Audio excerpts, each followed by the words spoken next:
But suppose if we find the original book given to Jesus, for example, or to Moses and David and Abraham, peace be upon them, even then those books would be obsolete after the coming of the Qur'an.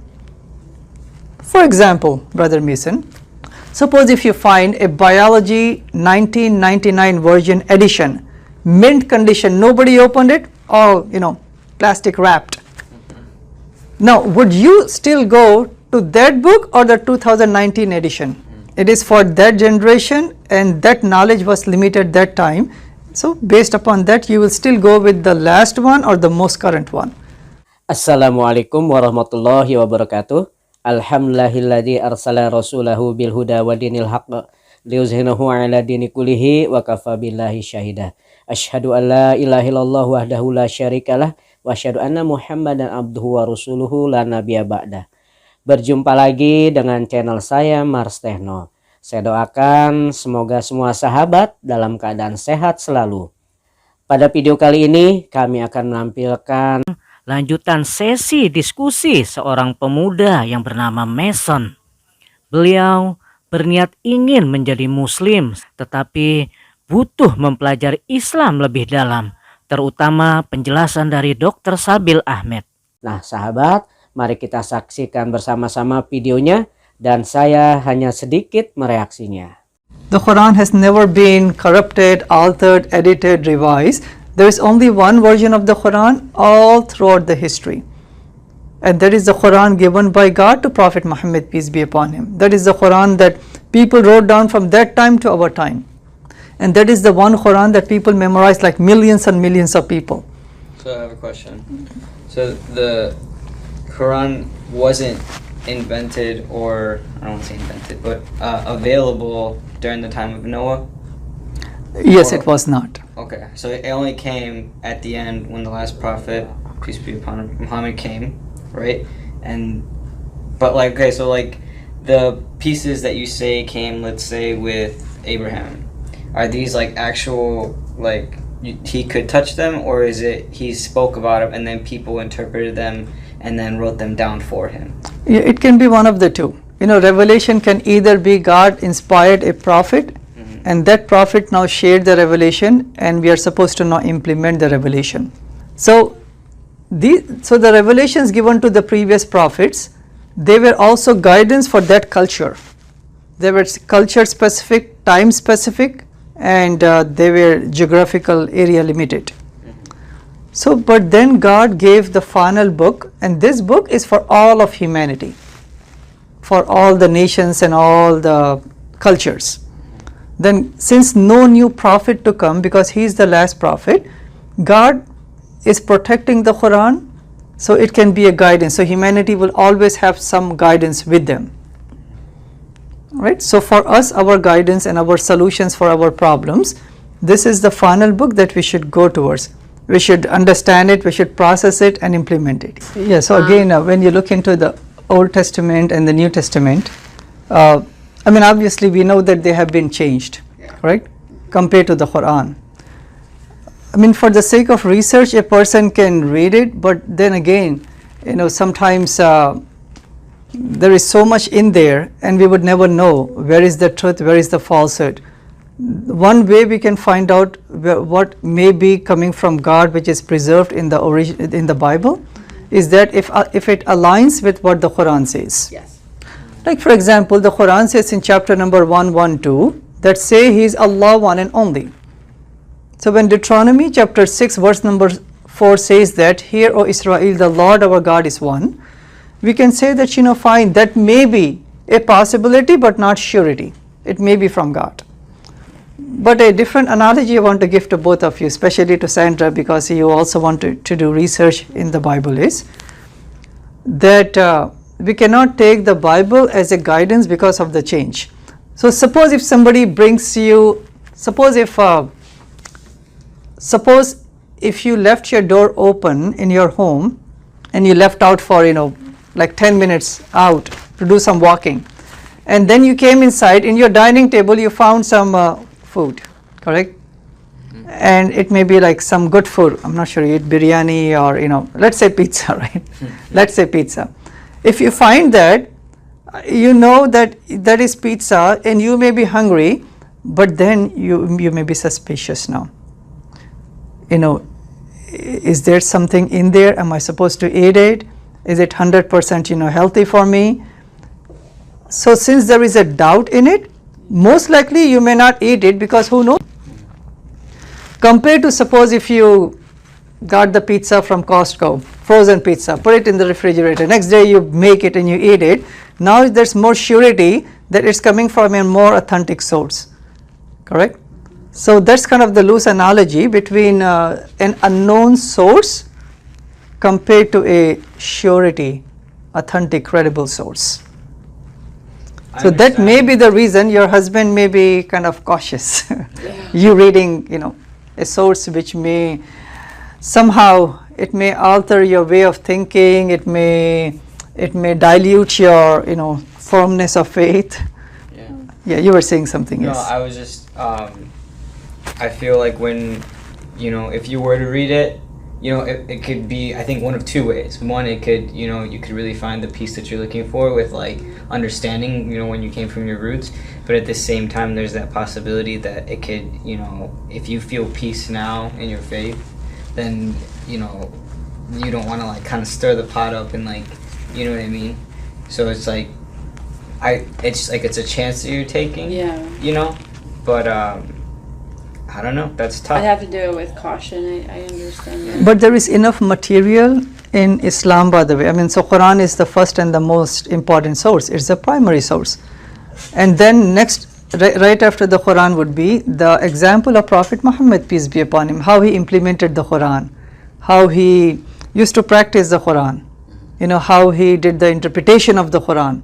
So all of them are part of the example of Muhammad, peace be upon him, called as the Sunnah. So that itself is made up of many, many books.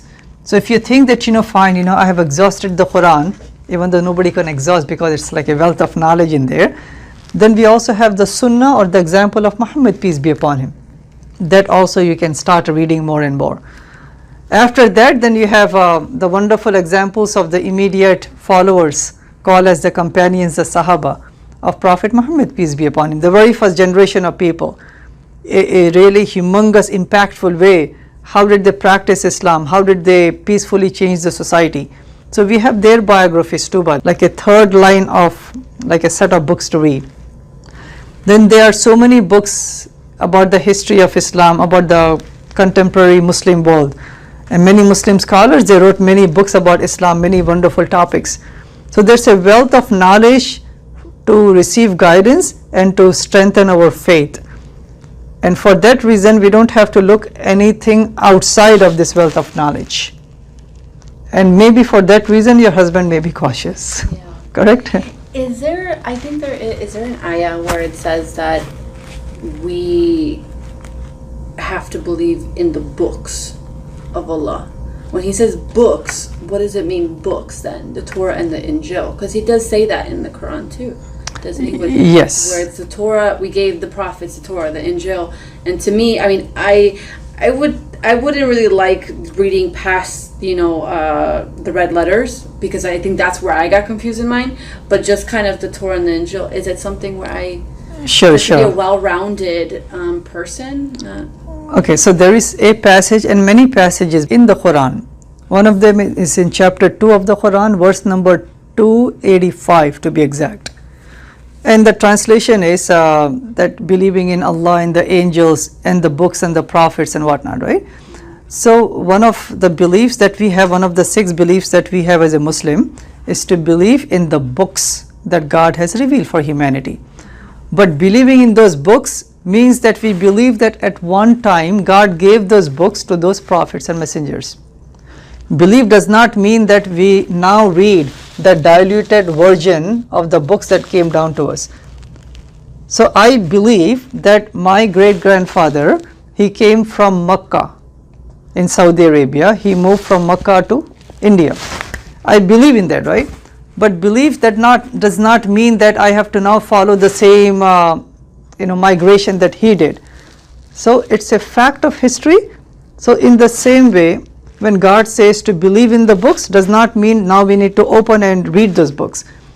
What it means is that we believe in all the prophets, and now we believe in the books that were given to those prophets.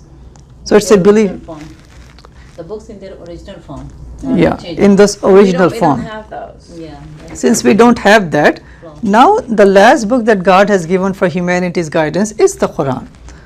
Because the Qur'an says in chapter 2 verse number 185 that the Qur'an came as a criteria to distinguish between right and wrong. So Qur'an is like a gold standard. So once we have the gold standard and that is preserved, now we don't need any other book or any other guidance that came in the past, but we don't have the original. But suppose if we find the original book given to Jesus, for example, or to Moses and David and Abraham, peace be upon them, even then those books would be obsolete after the coming of the Quran. For example, Brother Mason, suppose if you find a biology 1999 version edition, mint condition, nobody opened it, all plastic wrapped. Now, would you still go to that book or the 2019 edition? 2019 edition. Even though that's mint, right? Mint edition, nobody touched it, 100%, but it's still outdated. It is for that generation and that knowledge was limited that time. So based upon that, you will still go with the last one or the most current one. The most current. So for that reason also, I think it should just be the Quran and the prophetic example, the Sunnah of Prophet Muhammad, peace be upon him.